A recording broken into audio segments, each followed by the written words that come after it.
Yo, what's going on, Dragon Ballers? Welcome back to another discussion video. Today we're following up last week's video where we talked about the losers of the set 14 ban list. Today we'll be talking about the winners of the set 14 ban list. So with that being said, if you're new here, make sure to subscribe, hit that notification bell so you never miss a Dragon Ball Super video. And if you guys want to help support the channel, there are many links down in the description that will help do so.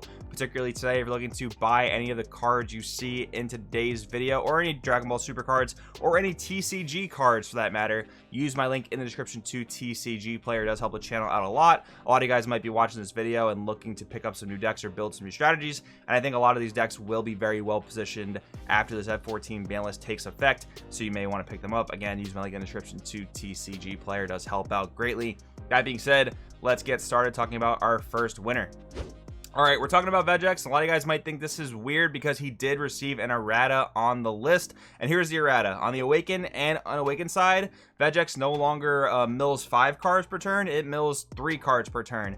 And yes, that is a power nerf in a lot of ways. What's really funny, though, is that a lot of top-tier players think that this is actually a good thing for Vegeta, and I'll explain why. So basically, by only milling 3 per turn, you no longer really have to play like a 55-card plus deck. You can actually get away with playing like a 51, 50, or 52-card deck, making your deck technically more consistent. And you don't really get punished for milling yourself as fast because you're milling less cards per turn. That is one way to look at it, but I do think that Vegeta sees a power and consistency nerf from this errata, because you have cards in your deck like Time Agent Vegeta and other mill into play cards that you're technically going to have less odds of milling now that your leader mills less cards per turn. So you're going to be putting those into play just a bit less, which, yes, I do think is a power nerf, but still, relatively to other black leaders that exist and that are even coming out, I think Vegeta is still going to be one of the best, like, low to the ground, spammy aggro Overwhelm decks that we have for a couple reasons. So the main ones you're going to compare Vegeta to is going to be SS4 Goku, you have SS4 Gohan, you even have BMS from, like, I think it's set 5 or 6, and you have Supreme Kai of Time, right? Now, comparing Vegeta to all of those except for BMS, once you awaken, you no longer mill with most of those other leaders. Now you're just replacing cards from the warp back into the drop area, and that can have upsides in some situations, but to be honest, for the most part, milling is probably going to be better, and here's why. So for your Saiyan leader decks, you have cards like Time Agent Vegeta, Time Agent Trunks, the Kai, and the Unison that comes into play, and if your leader is no longer milling once awakened, those cards are going to become like instantaneously dead in your deck because you no longer have the ability to mill them into play. That's just one of the things you lose when you awaken and are no longer able to mill. Another thing is a card like Koitsukai, which isn't actually restricted to any type of deck you're playing, but can be very good in black mill decks because you can get it right from your deck to the drop instead of having to like pitch it or discard it or combo it, whatever.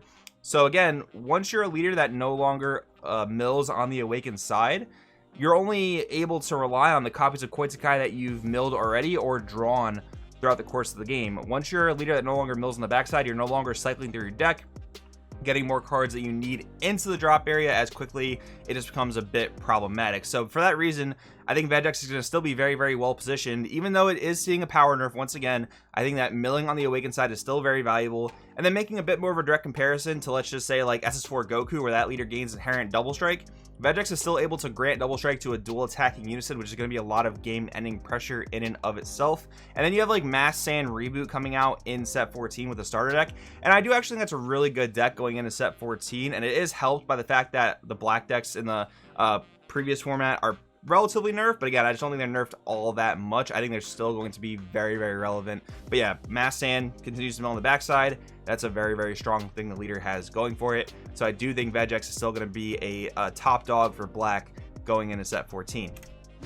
Next up, we're talking about Dark Broly, another leader that was errated on the set 14 ban list, but I still think is going to be very, very good. So here's the changes they made to Dark Broly. The activate battle on the awakened side is now once per turn. So with your 0 combo power cards that you have to play in your deck, you can only combo with one of them per turn instead of being able to combo as many as you were able to or wanted to per turn, right? They also did limit S4 Goku Heartfelt Plea to 1, which was a card that not all, but many Dark Broly players played. But that's not really the worst thing, because again, not all Dark Broly players even played Heartfelt Plea, and most that do only played 1 or 2 copies anyway, so now your consistency is a little bit less, but it's still going to be a viable thing to do in the deck if you're able to draw it.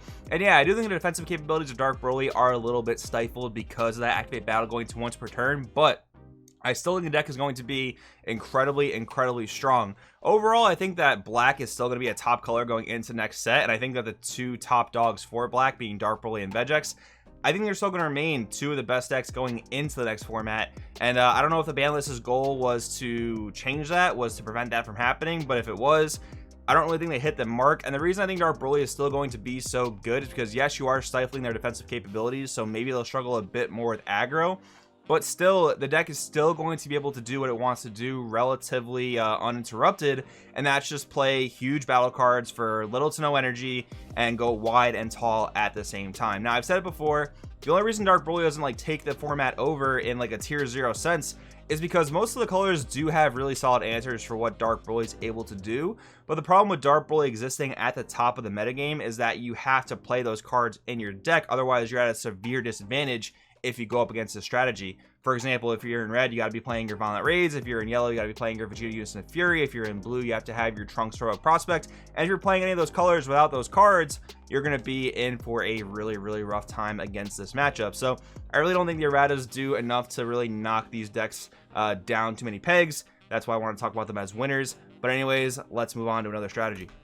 Next up, we've got King Vegeta, which by the end of set 13 format will probably be considered the second best red deck. I think King Piccolo pretty much has that seat down packed, but we know King Piccolo is seeing a really big nerf in set 14 with Drum getting limited to 1, but King Vegeta is actually just completely untouched, at least for the mono red version. So a card that a lot of people thought would be touched in some way was King Piccolo New Ruler.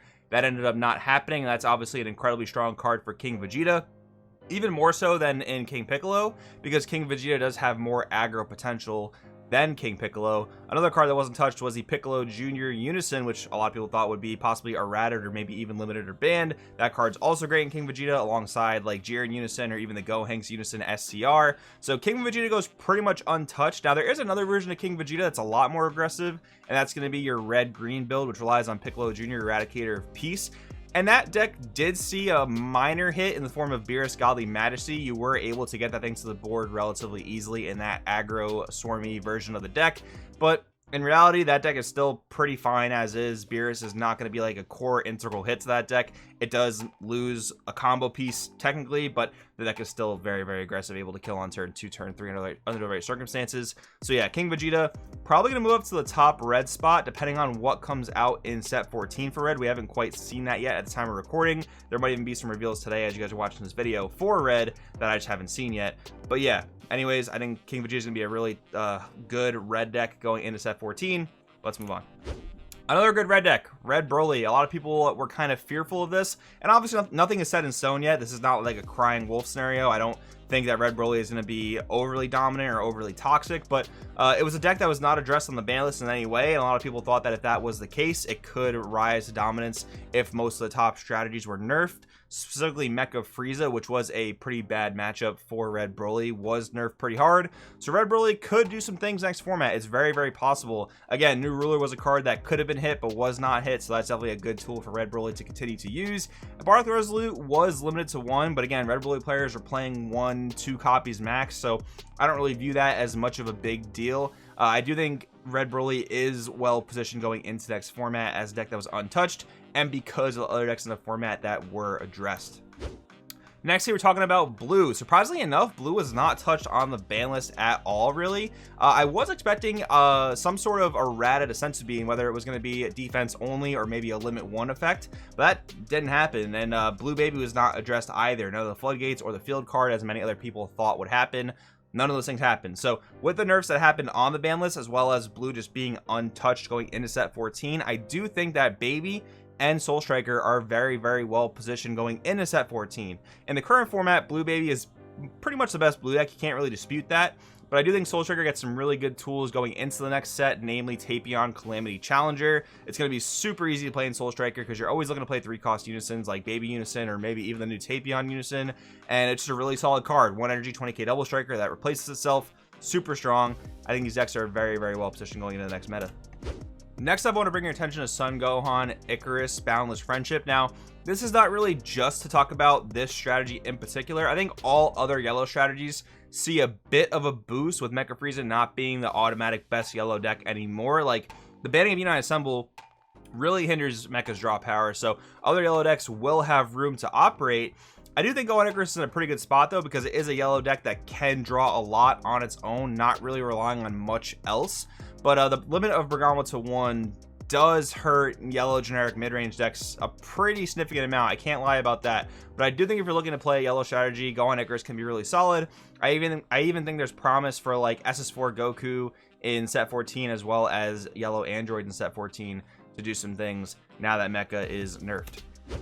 And then finally, guys, we're talking about King Cold. Many people also suspected this, much like Red Broly. King Cold being like a mid-tier, tier 2, tier 1.5, whatever you want to call it, type of deck. Just a little bit overshadowed by some of the top dog meta decks. So maybe with the nerfs to the decks at the top of the meta, as well as King Cold's already decent position in the meta, maybe it can become a tier 1 deck as well as the other green decks in set 14. But that's all I got for you guys today. Just my thoughts going into set 14 with the new ban list.